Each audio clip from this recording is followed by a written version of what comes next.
Welcome to another episode of Moni மாப்ள காதல் Gates. ஆமா, இன்னைக்கு ஃபுல் அண்ட் ஃபுல் ஒரே கிரீனரியா தான் இருக்க போகுது. ஆமா, கல்யாண நாள் அதுவுமா பச்சை பசேல்னு பாக்குறோம் பாத்தீங்களா? ஆமா, நூம்நூஜ் வில்லேஜ். ஆமா இது.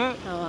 ஸோ இங்கே வந்து ஒரு மதியம் ஆஃப்டர்நூன் வரைக்கும் ஒரு 3 மணி வரைக்கும் 2 மணி வரைக்கும் இங்கே ஃபுல் ஆக்டிவிட்டீஸ் இருக்குது. ஒரு 600 ஏக்கருக்கு ஒரு ஃபார்ம் மாதிரி, ஃபார்மில் ஒரு வில்லேஜ் மாதிரி இவங்க ரெடி பண்ணி வச்சுருக்காங்க. அடேங்கப்பா! இந்த வில்லேஜில் ஃபுல் அண்ட் ஃபுல் எக்ஸ்ப்ளோர் பண்ணி பார்க்குற மாதிரி. இது நடந்தெல்லாம் எக்ஸ்ப்ளோர் பண்ணி பார்க்க முடியாதம்மா, பஸ்ஸு தான். பஸ் எடுத்துகிட்டு சுற்றி காட்டுவாங்க. அதுவும் 600 கிலோமீட்டர் சுற்றி காட்ட முடியாச்சு, 600 ஏக்கர் சுற்றி காட்ட முடியாது. கொஞ்சம் தான் மினிமைஸாக அங்கங்கே இருக்க ஸ்பெசிஃபிக்கான ஏரியாஸை சுற்றி காட்டுறோம்னு சொல்லி காமிச்சிருக்காங்க. ஸோ அதுக்கு பார்த்தீங்க அப்படின்னா ஒரு டிக்கெட் மாதிரி கொடுத்துருக்காங்க என்ட்ரிக்கு எல்லாத்துக்குமே. ஆமாம், இங்கே ஒரு அங்கே பார்த்தீங்கன்னா கூலிப்பட பேட்ச்லர் ஒன்று வச்சுருக்காங்களா, எவ்வளோ கொண்டு வச்சுருப்பாங்க. எங்கே பண்ணி உனக்கு இந்த இருக்கா, அது போக 3 கியூஆர் கோட் வச்சு ஒரு இது கொடுத்துருப்பாங்க. ஃபஸ்ட்டு வந்து 10:30 to 11:30 வந்து தாய் அவங்களோட ஷோ ஒன்று இருக்குது. அப்புறம் ஒரு எலஃபென்ட் ஷோ, இங்கே ஒரு 20 எலஃபென்ட் இருக்குங்க. நல்லா ஆறாமரம் உட்காந்துருக்கேங்க. அடுத்து அங்கே தான் போய் பார்க்கணும். அது ஒரு ஷோ, அது முடிச்சுட்டு இந்த பஸ்ஸு 1 hour. அதுக்கப்புறம் மாமா சாப்பிடும். நிறைய ஆக்சுவலாக நிறைய செடி வச்சுருக்காங்க, எக்கச்சக்கமான செடிகள் வதம் வச்சுருக்காங்க. நிறைய போட்டோ கூட்டிட்டு வந்தீங்கன்னா செம என்ஜாய் பண்ணலாம். ஃபேமிலியா வந்து கிட்ஸோட வந்தாலும் சூப்பரா இருக்கும். கிட்ஸுக்கு நிஜமா, ஏன்னா அவங்களுக்கு அந்த டைனோசர் அனிமல்ஸ்லாம் ரொம்ப பிடிக்கும்ல. ஸோ அந்த மாதிரி பார்த்தீங்கன்னா இங்கே நிறைய அனிமல்ஸ் பொம்மை, பெரிய பெரிய டைனோ இதெல்லாம் வச்சிருக்காங்க. என்னடா போட்டா வச்சிருக்கீங்க?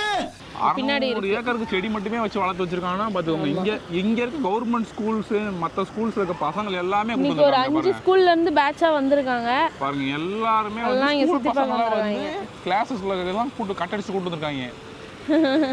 நானும் சின்ன வயசுல இப்படி தான் போவேன், ஜாலியாக எக்ஸிபிஷன் கூட்டு போகிற மாதிரி எல்லாரையும் கூட்டு வந்திருக்காங்க ஒரே ட்ரெஸ்ல. 2 கையை பிடிச்சிட்டு போக சொல்லுவாங்க, அவங்க பின்னாடியே ஃபாலோ பண்ணி போவேன், ஜாலியாக இருக்கும். அப்படி நான் இது மாதிரி எங்கேயும் போனதே கிடையாது. 8th ஸ்டாண்டர்டில் ஒரே ஒரு கொடைக்கானல் கூட்டு போக சொல்லி கேட்டேன், எங்கள் அம்மா அதெல்லாம் அனுப்ப முடியாதுன்னு சொல்லிட்டாங்க. ஏன்டா ஸ்கூல்லேருந்து கொடைக்கானலுக்குலாம் விடுவாங்களா வீட்டில்? ஸ்கூல்லேருந்து ட்ரிப்பு கூட்டு போனாங்க. எங்கள் ஸ்கூல்லேருந்து பிளாக் தண்டர் தான் கூட்டிகிட்டு போவாங்க. இப்போ பாரு வருஷம் நீங்கள் கோயம்புத்தூர்காரங்க அந்த மாதிரி கூட்டு போவாங்க, எங்களுக்குலாம் அப்படி கூட்டு போக மாட்டாங்க, இந்த மாதிரி தான் கூட்டு போவானுங்க. ஸோ இங்கே என்னென்ன பிளேசஸ் இருக்குது அப்படிங்கிறத ஒன்று ஒன்றா பார்க்கலாம்.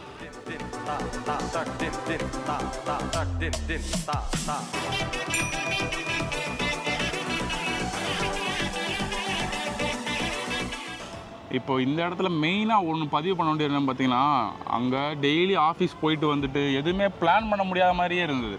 என்ன பண்ணலாங்கிற மாதிரி பிளான் பண்ண மாதிரி ட்ரிப்புங்கிறத ஃபைனலைஸ் பண்ணிட்டேன். ஆனால் எப்படி போகணும் அரேஞ்ச் பண்ணுங்கிறது தெரில. நான் சின்ன வயசுல ட்ரிப்லாம் பெருசாக அரேஞ்ச் பண்ண கிடையாது. கேங் இருப்பாங்க, அப்படியே போயிடுவேன், அவங்க கூட போயிட்டு அப்படியே வந்துடுவேன். அதுக்கப்புறம் தான் யோசிச்சு பார்த்தப்போ இவங்க அண்ணன் போய் கேட்குற பண்ணா எஸ்பி ஆர்டிஸ்ட் இருக்காங்க, எல்லாம் பிளான் பண்ணி கொடுப்பாங்க, பிரச்சனையே கிடையாது அப்படின்னு சொன்னப்போ நேராக அவரை கான்டாக்ட் பண்ணோம், அமௌண்ட்டை போட்டோம், டிக்கெட்டை புக் பண்ணோம். அது மட்டும் தான் நான் பண்ணேன், வேறு எதுவுமே. ஐட்டரி மட்டும் சொன்னாருங்க, இதுதான் பாஸ் ஐட்டனரி, நீங்கள் போங்க என்ஜாய் பண்ணலாம் அப்படின்னு நான் சொன்னேன். ஃபேமிலியோடு போகிறேன், அதுக்கேற்ற மாதிரி பண்ணுங்க, நீங்கள் ஃபேமிலியோடு போகிற இடத்துக்கு மட்டும்தான் பிளான் பண்ணியிருக்காரு. சரி ஓகேன்னு சொல்லிட்டு ஹோட்டலில் செக்இன் பண்ணுறதுல இருந்து ஏர்போர்ட்டில் பிக்கப் பண்ணி செக்இன் பண்ணுறது வந்து இப்போ வரைக்குமே எல்லாமே பெர்ஃபெக்டாக பண்ணியிருக்காங்க. ஃபுட்டுக்கு மார்னிங் பிரேக்ஃபாஸ்ட்டில் இருந்து ஆஃப்டர்நூன் லஞ்சுக்கு டிக்கெட் எடுக்கிறது, எப்படி போகணுங்கிறத கைட் பண்ணுறது, எல்லாமே ஒரு ஃபேமிலிக்கு என்னென்ன தேவையோ அதுக்கேற்ற மாதிரி பிளான் பண்ணி கொடுத்துருக்காங்க. பேச்சுலராக வர்றவங்களுக்கு அதுக்கேற்ற மாதிரி பிளான் பண்ணி தருவாங்க போல். ஆனால் ஃபேமிலி ஓரியன்டாக வர்றவங்களுக்கு சூப்பராக பண்ணி கொடுத்துருக்காரு. ஒரு பேச்சுலர் பிளேஸ் வேரி ஆகும். ஆமாம், பேச்சுலருக்கு வந்து அதுக்கேற்ற மாதிரி பிளேஸஸ் வேணால் காட்டலாம். ஆனால் எனக்கு கொடுத்த ஐட்டனில் வந்து பார்த்திங்கன்னா எல்லாமே இந்த மாதிரி ஒரு ஃபேமிலியாக வந்தால் ஒரு ப்ளசண்ட்டாக என்ஜாய் பண்ணுற மாதிரி ஒரு பிளேசஸ்லாம் சூஸ் பண்ணி கொடுத்துருக்காரு. பார்ட்டி ஏரியாஸும் நைட்டில் வச்சுருக்காங்க. ஆக்சுவலாக எங்களுக்கு சூஸ் பண்ண ரூம் பார்த்திங்கன்னா ஒரு ஹப்பு மாதிரி, அதை சுற்றி எல்லா பார்ட்டி ஏரியாஸும் இருக்குது. நீங்கள் ஒரு 10 ரூபா கொடுத்து அங்கேருந்து எங்கே வேணாலும் போய் ஆக்சஸ் பண்ணிக்கிற மாதிரி இருக்குது. பகலில் ஃபுல்லாக இவங்க கொடுக்குற ஐட்டனரி எக்ஸ்ப்ளோர் பண்ணிவிட்டு கொஞ்சம் ரெஸ்ட் எடுத்துகிட்டு நைட்டு லைஃபையும் எக்ஸ்ப்ளோர் பண்ணி பார்க்குற மாதிரி இருக்குது. நிறையா ஃபுட்ஸ் இதெல்லாம் ட்ரை பண்ணி பார்க்குற மாதிரி இருக்குது. ஸோ இந்த இடத்துல மெயினாக வந்து எஸ்பி ஆர்டிஸ்ட் நான் ரொம்ப தேங்க்ஸ் சொல்லி ஆகணும். அவர் பண்ணி கொடுத்த ஐடியானால தான் இவ்வளோ தூரம் என்னால் ஸ்மூத் அந்த பிளானை எக்ஸிக்யூட் பண்ண முடிஞ்சுச்சு. ஒன்றும் இல்லைங்க, டெய்லி கலராக கார் வருது. ஃபார்ச்சுனர், இனோவா, ரேஞ்ச் ரோவர்னு வெறும் டிசைனாக கார் வருது. ஏறி ஜம்முன்னு உக்காந்துட்டு ரெடிமெண்ட்டாக ஆகி போய் நின்றுக்கும். கார் வரும், ஏறி வரும், டிக்கெட் முதற்கொண்டு அவங்களே எடுத்து கொடுத்துட்டாங்க. இப்போ டிக்கெட் கூட அவங்க தான் எடுத்து கொடுத்து இது ஒட்டை கூட வச்சுட்டு போனாங்க அந்த அக்கா. எல்லாம் இப்போ எப்படி பண்ணணும், 1 hour என்ஜாய் பண்ணுங்கள், இங்கெல்லாம் ஃபோட்டோஸ் எடுங்க, முடிச்சுட்டு ஷோ அட்டன் பண்ணிட்டு அது பஸ்ஸுக்கு போங்க, சாப்பிட்டுட்டு வீட்டுக்கு போங்க, அவ்வளோதான். நான் வந்துட்டேன். அதுவும் எந்த வெயிட்டிங் டைமும் இல்லை, போனால் என்ஜாய் பண்ணோம் வந்தோம். இதே தான் எங்களுக்கு சூப்பராக இருக்குது சீரியஸாக. ஹலோ பிரபா ஒயின் ஷாப் ஓனருங்களா? ஆமாய்யா, என்னையா வேணும்? கடை எப்போ சார் திறப்பீங்க? ஆக்சுவலாக நாங்கள் இங்கே எக்ஸ்ப்ளோர் பண்ணி பார்க்குறப்போ நிறைய ஸ்கூல் பசங்களாம் வந்திருக்காங்கன்னு சொல்லி ஃபஸ்ட்டே சொல்லியிருந்தால, இங்கே இருக்க ஸ்கூல் பசங்களாம் பார்த்தீங்கன்னா அவங்களுக்கு வந்து இவங்க லோக்கல் லாங்குவேஜஸ் மட்டும்தான் தெரியுது. என்ன தாயோ அவங்க பேசுகிறாங்க அது மட்டும் தெரியுது. இங்கிலீஷ் கூட அவங்களுக்கு தெரியல. நம்ம என்ன பேசுனாலும் ஒரு ஃபோட்டோ எடுத்து கொடுங்கன்னு சொன்னாலே முழிக்கிறாங்க. இவங்க என்ன பேசுகிறாங்க அப்படின்னு சொல்லி நம்ம வந்து ஆக்ஷனில் தான் அவங்ககிட்ட பேச வேண்டியது இருக்குது. ரொம்ப ரொம்ப குட்டி பையன், எல்கேஜி பையன், ஒரு ஃபஸ்ட் ஸ்டாண்டர்ட் பையன் படிக்கிற பசங்க மாதிரி இருக்கான். அவங்க எல்லாருக்கிட்டையுமே ஃபோன் இருக்குது. எல்லாருமே ஃபோன் வச்சுருக்காங்க. தலையில் நின்று ஃபோட்டோ எடுக்கிறான், அங்கே நின்று ஃபோட்டோ எடுக்கிறான், இங்கே நின்று ஃபோட்டோ எடுக்கிறான். நம்ம ஊரில் திருண்டு பசங்கள்லாம் ஃபோன், நம்ம ஊரே பசங்களாம் ஃபோன் வச்சுருக்காங்க, சின்ன பசங்களாமே. ஆனால் அவங்களாம் வந்து ஃபோன் கொடுத்து விட மாட்டாங்க. இந்த மாதிரி எக்ஸிபிஷன் போகிறாங்கன்னா ஃபோன் கொடுத்து விட மாட்டாங்க. மிஸ்கிட்ட பேசிக்குவாங்க அப்படி இப்படின்னு சொல்லுவாங்க. ஆனால் இவங்க வந்து மிஸ் எல்லாம் இங்கே யாரும் இல்லை, அவங்க பாட்டுக்கு எல்லோரும் பார்த்துக்கிட்டு இருக்காங்க. ஆனால் எல்லாருக்கிட்டையுமே ஃபோன் இருக்குது. ஸோ இதெல்லாம் பார்க்குறப்ப தெரியுது எனக்கு என்னென்னா, நம்ம ஊரில் பசங்களாக பிறக்கிறது, அதுவும் எக்ஸ்பெஷலி தமிழ்நாட்டில் குழந்தைங்களா பிறந்து நம்ம அம்மா அப்பா வளர்த்துறாங்கல்ல, அந்த மாதிரி வளர்க்குறது ரொம்ப ரொம்ப ஒரு பெஸ்ட்டான ஆப்ஷனு. அதாவது புண்ணியம் பண்ணவங்க தான் வந்து இங்கே பிறப்பாங்கிற மாதிரி வாழ்ந்துக்கிட்டு இருக்கோம். அதர் கண்ட்ரீஸில் மேபி நல்லா வளர்க்கலாம், அதை பற்றி நமக்கு ஐடியா தெரியும், எனக்கு தெரியல பெருசாக. ஆனால் இவங்கள பார்க்குறப்போ வந்துட்டு நம்ம ஊரில் இருக்க சின்ன பசங்க எவ்வளவோ மரியாதை தெரிஞ்சவங்களா, ரொம்ப டீசெண்டாக பேசுகிறவங்களா, ரொம்ப ரொம்ப நல்ல பசங்களாக இருக்காங்க. சின்ன பசங்க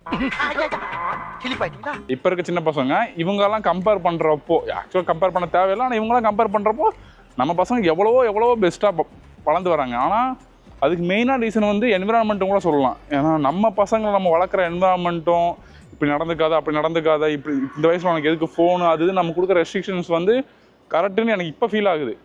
சின்ன பசங்களுக்கு இவ்வளோ ஃபோன் தேவையில்லை அப்படிங்கிற மாதிரி அவன் என்னென்னமோ பண்ணிக்கிட்டு இருக்காங்க இந்த ஃபோனை வச்சுட்டு. ரொம்ப ஒரு காலேஜ் படிக்கிற பசங்க அந்த மாதிரி இருக்காங்க கூட அவங்களுக்கு அந்த ஃபோனை பற்றி ஒரு ஐடியா இருக்கும், எல்லாமே இருக்குன்னு வச்சுக்கோங்களேன். ஃபஸ்ட் ஸ்டாண்டர்ட் தான் இருக்கான் ஒரு பையன், எனக்கு என்னோட இடுப்பளவுக்கு தான் இருக்கான் ஒரு குட்டியாக ஒரு பையன், ஒரு குட்டியாக இருக்க ஒரு பொண்ணு.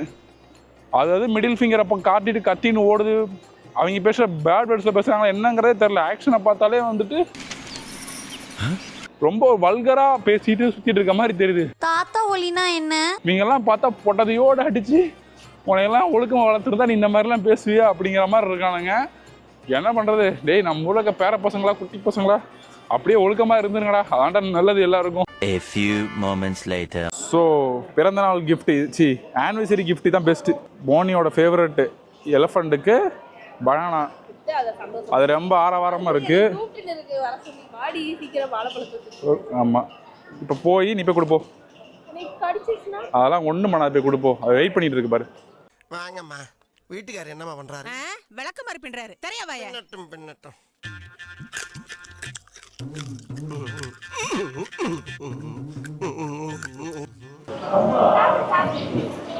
என்ன அது கூட பேச்சுவார்த்தை நடத்திட்டு இருக்க மாணிக்கமா?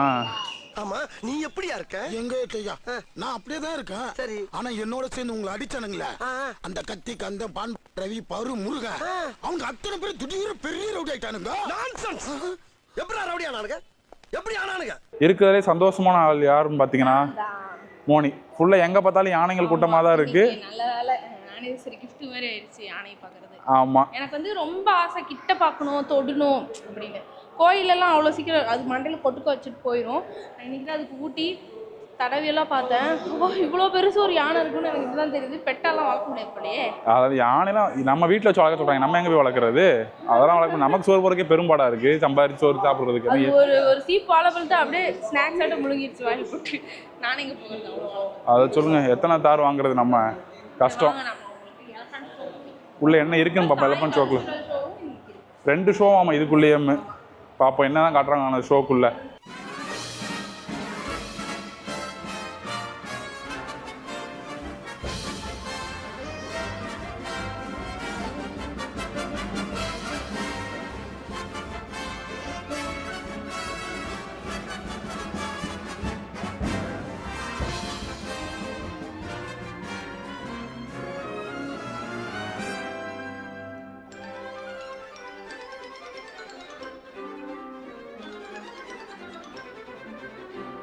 புலியோட வாலே இவ்வளவு பெருசா இருந்ததுன்னா புலியோட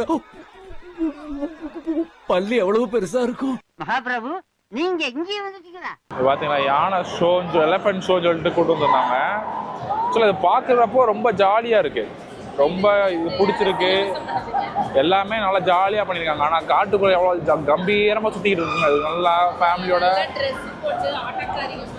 ஃபுல்லாக நல்லா ட்ரெயின் பண்ணி என்னென்னலாம் பண்ணுதுன்னு பார்க்குறீங்க. ஆடுது, டான்ஸை போடுது,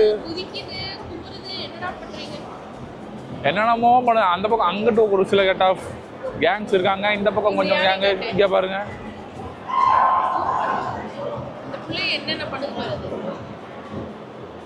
பாருங்க, வாழைப்பழம் கொடுக்குறாங்களா? என்ன சொல்ல சொன்னா என்ன சொல்லிட்டு இருக்க? அவங்களே அந்த யானையே வந்து நீ வா வா வா வான்னு கமான் கமான் கூப்பிட்டுட்டே இருக்கு. இப்பதான் ஷோவே ஆரம்பிக்க போகுது. என்ன பண்றாங்கன்னு பார்ப்போம்.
tak din din tak din din tak